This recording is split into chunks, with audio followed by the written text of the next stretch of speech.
Pertanyaannya, bagaimana kita mengembangkan sikap yang excellent?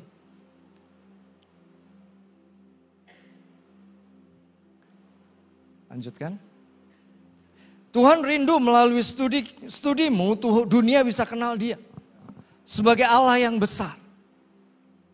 Tuhan rindu melalui studi setiap kita, dunia bisa kenal Dia yang menyelamatkan dunia. Allah yang dahsyat, Allah yang mampu bikin mujizat di dalam studimu. Allah yang ikut campur tangan di dalam studimu. Allah yang tidak terbatas, Allah yang mau care di dalam hidupmu. Allah yang mau menjadi sahabat buat kamu. Dan Allah ingin anak-anaknya memiliki masa depan yang penuh harapan. Dilihatnya di mana? Di dalam studi setiap kita, saudaraku. Amin. Nah, pertanyaannya, bagaimana kita kembangkan sikap ini di dalam studi kita? Yang pertama adalah berjumpalah dengan Allah yang luar biasa.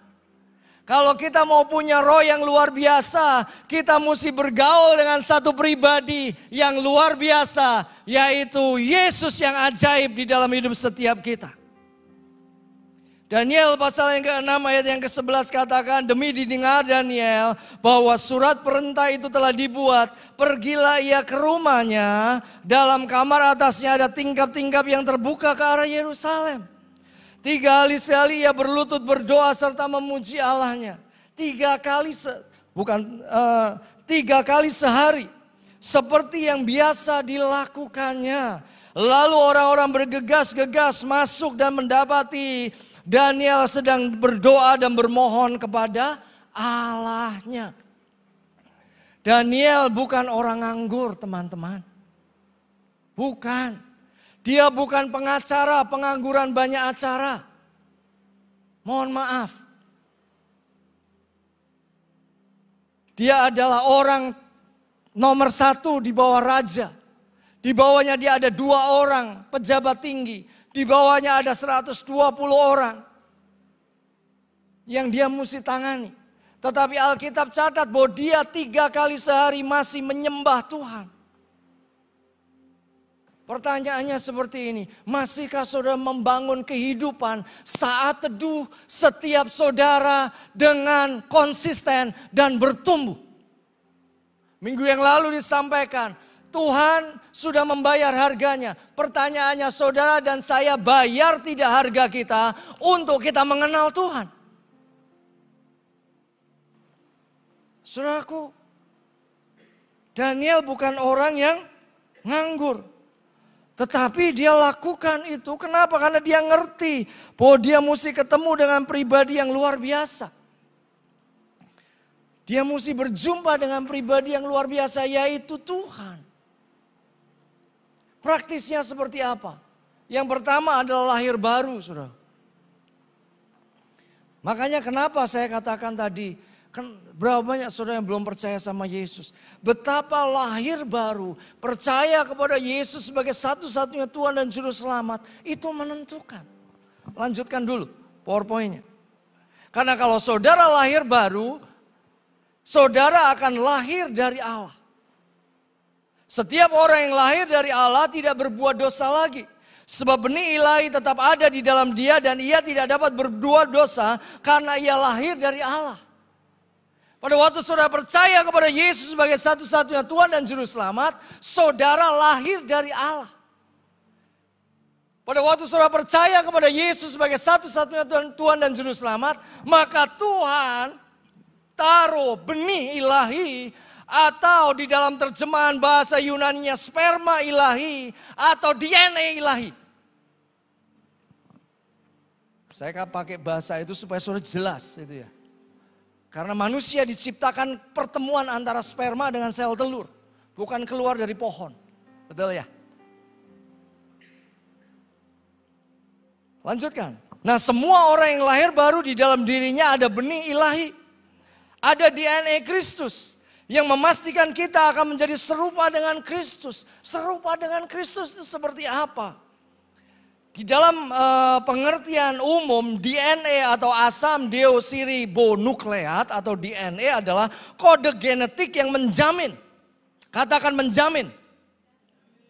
Kode genetik yang menjamin bahwa sel dari anak akan mewarisi karakteristik yang sama dari sel induknya.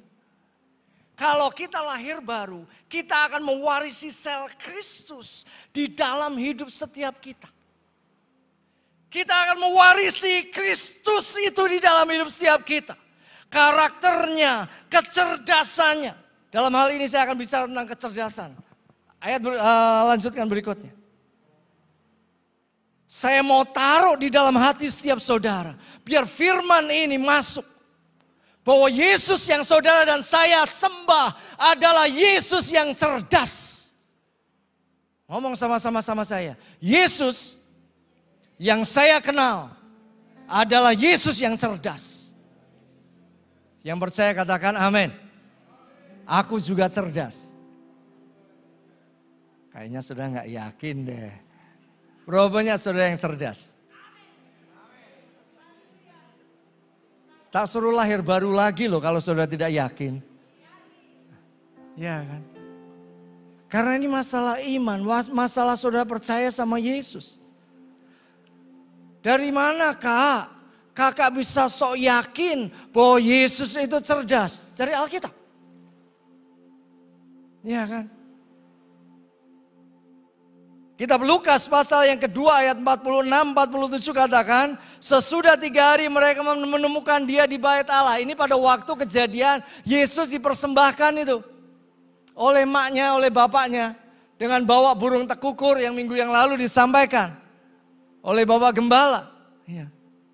Tetapi tiba-tiba dia menyelinap. Dia ada di bait Allah. Mak bapaknya pulang. Setelah perjalanan bingung, Yesus ada di mana? Nah, baru setelah itu ayat ini muncul. Sesudah 3 hari, luar biasa ya. Ini orang tua luar biasa itu. Yusuf sama Maria itu luar biasa. Setelah 3 hari baru sadar anaknya gak ada. Oh iya kan? Sesudah 3 hari mereka menemukan dia di bait Allah. Ia sedang duduk di tengah-tengah alim ulama sambil mendengarkan mereka dan mengajukan pertanyaan-pertanyaan kepada mereka. Dan semua orang yang mendengar dia sangat heran akan kecerdasannya. Yang percaya katakan amin. Dan segala jawab yang diberikan kepadanya. Taruh tanganmu di atas kepala. Mari kita berdoa sama-sama. Di dalam nama Yesus.